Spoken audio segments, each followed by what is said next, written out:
You ever think back to your childhood and wonder how you even made it out of that mess in one piece? Because I do, almost every day. This is a story of how my stepmom and stepsister spent years treating me like absolute garbage, and how I made sure they regretted every second of it. No violence, no threats, just karma and a little planning. So buckle up, you're in for a long one. My mom passed away from breast cancer when I was 12. She was my whole world. My dad? He was never the emotional type, but I think losing her broke something in him. He shut down, barely looked at me for months. And then, like some weird fever dream, he introduced Linda. He met her at work, I think.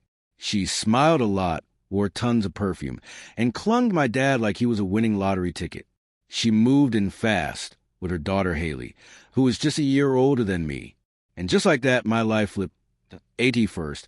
I tried to be polite. Haley seemed okay during dinner. But the second my dad wasn't around, both of them changed. Suddenly I was the maid. Linda had me cleaning her dishes, vacuuming every other day, doing laundry.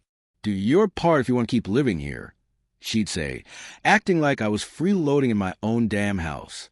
Haley? She was worse. She'd steal my stuff, tell my dad I was being aggressive if I asked for it back. She even blamed me for her missing AirPods once, then found them in her car a week later. No apology.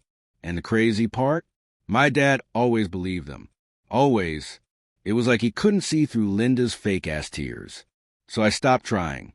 I focused on school, avoided home as much as I could, and promised myself I'd get out the second I turned 18. I kept my head down. I wasn't popular, but I was smart, real smart. Got into AP classes, worked weekends at a local hardware store, and applied for every scholarship I could find at 2 a.m. with headphones in to block out Haley's nightly TikTok routines. I also started learning finance online. YouTube, books, forums, you name it. I was obsessed with building an escape plan. By senior year, I got accepted to a solid out-of-state college. Full scholarship. Did I tell my dad? Nope. I waited until the day before I left. Packed everything into 2 bags, and told him I was gone. Linda and Haley acted shocked. Linda tried to guilt me. After all we've done for you? And Haley just rolled her eyes. I got on that bus and never looked back. College was the freedom I never had. I worked part-time, interned in finance, and after graduation, landed a remote job at a private equity firm. Within 3 years, I had solid savings, a side hustle in real estate, and no debt. Oh, and no contact with my family. Until an old neighbor messaged me out of the blue. Apparently, things weren't going so well back home. Turns out, my dad died of a heart attack a couple years after I left. No life insurance. Left the house to Linda, but nothing else. Linda had maxed out credit cards. Haley never finished college and was trying to be some influencer/crypto guru on Instagram. They were drowning, and I saw my chance. At this point, I was part of a small firm that bought distressed properties.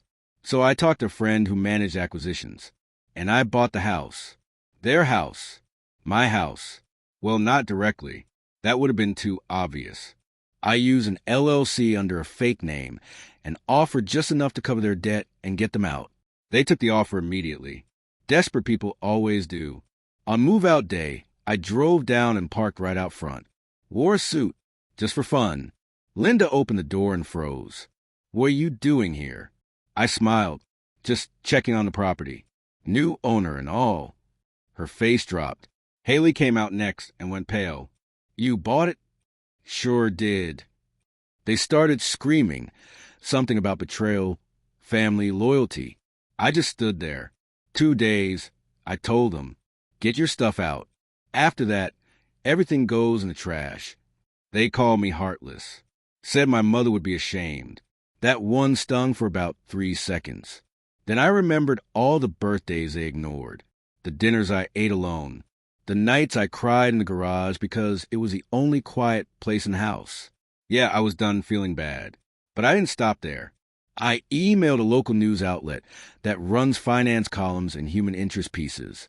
Told them an anonymous story about a woman who lost her home due to poor financial decisions and step-family drama. They ran it. You stock photos, but if you knew them, you knew. Haley's Instagram took a dive. Sponsors bailed. She posted some dramatic story about haters and family betrayal. Boo-hoo. Linda tried applying for jobs around town, but her name was now tied to foreclosure and financial recklessness. Employers Googled her and passed. I renovated the house. Ripped up the ugly brown carpet Linda chose. Knocked down the weird wall Haley demanded for privacy. Put in a clean home office. A real one. And hung a photo of my mom on the mantle. Because this is her house now. Not theirs. They thought they could treat me like trash, and I'd disappear. But I didn't. I got smart. I got rich. And when the time came, I took everything back.